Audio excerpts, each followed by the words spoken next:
Hello students, और कैसे हैं आप सभी। तो नीट की काउंसलिंग स्टार्ट हो चुकी है, जिसके रिगार्डिंग हम बात करेंगे, खासकर यूपी स्टेट काउंसलिंग में। यूपी में क्या हो रहा है, बहुत सारे स्टूडेंट्स का जो फॉर्म्स है वो रिजेक्ट हो जा रहा है। डॉक्यूमेंट अपलोड कर रहे हैं, वो डॉक्यूमेंट अपलोड जो होता है वो आपका क्या हो जाता है, रिजेक्शन आ जा रहा है। क्यों हो रहा है? बहुत सारे स्टूडेंट क्या कर रहे हैं कि अपना जो सर्टिफिकेट है वो एक पर्टिकुलर टाइम जो दे रखा है यूपी डीजीएमई ने, उसके बाद या उसके पहले का बना रखा है। जैसे कास्ट सर्टिफिकेट, डोमिसाइल, ये सब जो है, कास्ट सर्टिफिकेट किसी का 1 अप्रैल से पहले का है तो वो फॉर्म रिजेक्ट हो जा रहा है। बट किसी किसी स्टूडेंट का सारा कुछ सही होने के बाद भी रिजेक्शन आ जा रहा है। तो इसका जो मेन प्रॉब्लम है, एक्चुअल में ये स्टूडेंट को परेशान होना पड़ रहा है बहुत ज़्यादा। अब क्या हुआ है कि इसके रिगार्डिंग एक ऐसे पेरेंट्स थे जो कि एडवोकेट थे हाई कोर्ट में, उनके बेटे का जो है वो रिजेक्शन आया है। इसके लिए उन्होंने हाई कोर्ट में अपील दिया। एंड उन्होंने गवर्नमेंट को अ, जो कोर्ट में बहस होती है उसमें बताया कि ऐसे ऐसे ऐसे प्रॉब्लम है। आप 2 लाख रुपए ले रहे हो, 2000 रजिस्ट्रेशन फीस ले रहे हो, स्टूडेंट को परेशान कर रहे हो बार बार। तो कोर्ट ने उनकी बातों को सुनी। और उसके बाद आप जब यूपी की वेबसाइट ओपन करेंगे तो अब क्या आ रहा है, काउंसलिंग में जब जाओगे आप रजिस्ट्रेशन में, तो इसका सलूशन आ गया है। इससे पहले इसका सलूशन क्या था कि अगर आपका कोई भी डॉक्यूमेंट अगर प्रॉब्लम होती है तो आप कहाँ जाओगे, नोडल सेंटर पे। ठीक है, अब क्या है, आपको नोडल सेंटर जाने की जरूरत नहीं है डॉक्यूमेंट लेके। अब आप अपना जो भी आपका रिजेक्शन आ रहा है जिस भी रीजन से, ठीक है, अब क्या कर सकते हैं कि आप अपने पर्टिकुलर नोडल सेंटर पे आप मेल कर सकते हैं। और उस मेल का आंसर उसको 48 आवर में करना ही पड़ेगा। ठीक है।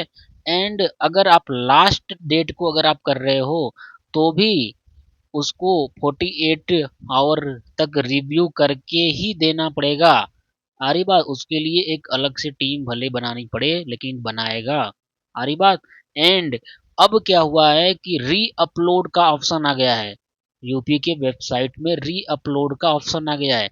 अगर आपका कोई भी डॉक्यूमेंट अगर रिजेक्ट होता है तो आपको, या आपका पुराना डॉक्यूमेंट है जिसकी वजह से रिजेक्शन आया है, वो अब आपको लेके नोडल सेंटर नहीं जाना पड़ेगा। बहुत सारे बच्चे यहाँ पे परेशान थे कि अब कोई रह रहा है बहुत दूर, अब उसको लेके जाना पड़ेगा उसके नोडल सेंटर पे, घर वाले अलग से परेशान होंगे। अब क्या हुआ कि ये केस आने से, ये फैसला आने से अब क्या हो गया कि नीट में अगर फॉर्म अप्लाई कर, जो भी रिजेक्शन आया है अब आप वहां से री अपलोड कर सकते हो। चलो देखते हैं कहाँ पे। अब देखो, जैसे आप यूपी की वेबसाइट पे जाओगे, NEET UP NEET dot government dot in. अब देखना यहाँ पे आप रजिस्ट्रेशन के प्रोसेस में आना।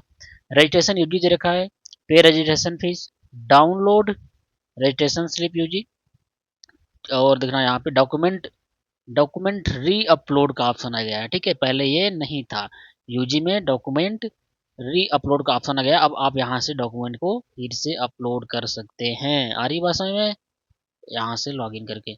एंड अब आपको नोडल सेंटर जाने की ज़रूरत नहीं है। तो नोडल सेंटर जाना नहीं है आपको, आप परेशान न होइए, पैनिक में नहीं होना है। अब अगर आपका गलत भी हो जाता है तो भी चलेगा। आ रही बात? तो ये रहा important latest news about NEET UG state counselling, UP की स्टेट काउंसलिंग के रिगार्डिंग। एंड अब हमें दीजिए इजाज़त।